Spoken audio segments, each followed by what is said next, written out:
ಅಮೆರಿಕಾದಲ್ಲಿ spring start ಆದರೆ ಈ ರೀತಿ ಬೆಡ್ ಥರ ಮಾಡಿಬಿಟ್ಟು ಇದರಲ್ಲಿ ಎಲ್ಲ ಗೊಬ್ಬರ ಎಲ್ಲ ನೀಟಾಗಿ ಬೆಡ್ ಥರ ಹಾಕ್ಬಿಟ್ಟು ಅವರು ಏನು ಮಾಡ್ತಾರೆ ಅಂತ ಹೇಳಿದ್ರೆ ಒಂದೊಂದಕ್ಕೆ ಒಂದೊಂದು ಹಾಕಿರ್ತಾರೆ. ನೋಡಿ ಅದರಲ್ಲಿ ಕ್ಯಾರೆಟ್ ಹಾಕಿದ್ದಾರೆ, ಅದರಲ್ಲಿ ಆನಿಯನ್ನು, ಮತ್ತು ಅಲ್ಲಿ ಮುಂದೆ ನೋಡ್ತಾ ಇದ್ದಾರಲ್ಲ ಅದು ಸ್ಟ್ರಾಬೆರೀಸು, ಮತ್ತು ಟೊಮೊಟೊ ಕೂಡ ಹಾಕಿದ್ದಾರೆ, ಅದು ಬರುತ್ತೆ ಹೊರಗಡೆ.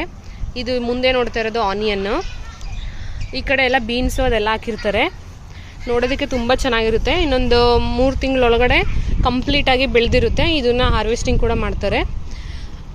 ಒಳಗಡೆ ಹಿಂಗೆ ನೋಡ್ತಿದ್ರಲ್ಲ ಅದು ಲೈಬ್ರರಿ ಒಳಗಡೆ ಮಕ್ಕಳು 1 ವರ್ಷ 2 ವರ್ಷ 3 ವರ್ಷ ಇರೋಂಥ ಮಕ್ಕಳು ಆಟ ಆಡ್ತಿರ್ತಾರೆ ಅಲ್ಲಿ. ಹೊರಗಡೆ ತುಂಬ ದೊಡ್ಡವರಾಗಿರೋರು ಅವ್ರಿಗೆ ಒಳಗಡೆ ಆಡೋದಕ್ಕೆ ಇಷ್ಟ ಇಲ್ಲ ಅಂತ ಹೇಳಿದವರು ಹೊರಗಡೆ ಬಂದು ಈ ರೀತಿ ಪ್ಲೇಗ್ರೌಂಡಲ್ಲಿ ಆಟಾಡ್ತಾರೆ. ಪ್ರತಿ ಪಾರ್ಕಲ್ಲೂ ಈ ರೀತಿ ಮಕ್ಕಳಿಗೆ ಆಡ್ಕೊಳ್ಳೋದಕ್ಕೆ ಅಂತ ಹೇಳ್ಬಿಟ್ಟು ಎಲ್ಲ ಫೆಸಿಲಿಟೀಸು ಇರುತ್ತೆ. ಬಿದ್ದರೆ ಏಟಾಗಬಾರ್ದು ಅಂತ ಹೇಳ್ಬಿಟ್ಟು ಈ ರೀತಿ ರಬ್ಬರ್ದು ಇದು ಒಂಥರ ಪ್ಲಾಸ್ಟಿಕ್ ಥರನೇ ಅಂತ ಹೇಳ್ಬೋದು, ನೋಡೋದಕ್ಕೆ ಗ್ರಾಸ್ ಥರ ಇರುತ್ತೆ, ಇದನ್ನ ಹಾಕಿರ್ತಾರೆ. ಈಗ ಸ್ಪ್ರಿಂಗ್ ಸ್ಟಾರ್ಟ್ ಆಗಿದೆಯಲ್ಲ, ಫ್ಲವರ್ ಎಲ್ಲ ಮುಗ್ದೋಗಿದೆ ಆಲ್ಮೋಸ್ಟು. ಈಗ ಎಲೆಗಳು ಸ್ಟಾರ್ಟ್ ಆಗಿದೆ. ನೋಡೋದಕ್ಕೆ ಅರಳಿ ಮರ ಥರ ಕಾಣಿಸುತ್ತೆ, ಬಟ್ ಅಲ್ಲ. ನೋಡಿ ಹತ್ರದಿಂದ ತೋರಿಸ್ತೀನಿ, ಫ್ಲವರ್ಸ್ ಸ್ವಲ್ಪ ಇನ್ನೂ ಇದೆ.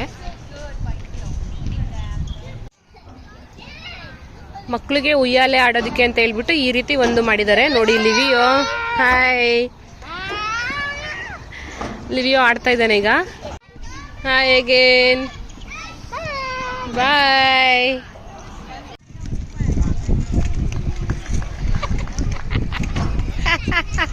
ಈ ಥರ ಸ್ಟಾರ್ಟ್ ಆದರೆ ಮಕ್ಕಳು ಚಿಕ್ಕ ಪುಟಾಣಿ ಮಕ್ಕಳು ಎಲ್ಲರೂ ಬಂದು ಈ ರೀತಿ ಆಟ ಆಡ್ತಿರ್ತಾರೆ.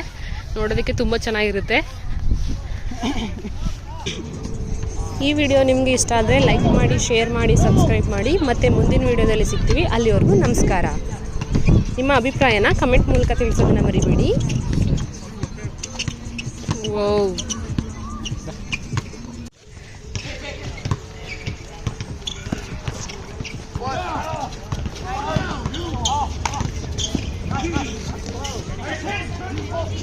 Call the foul! You just called it right now.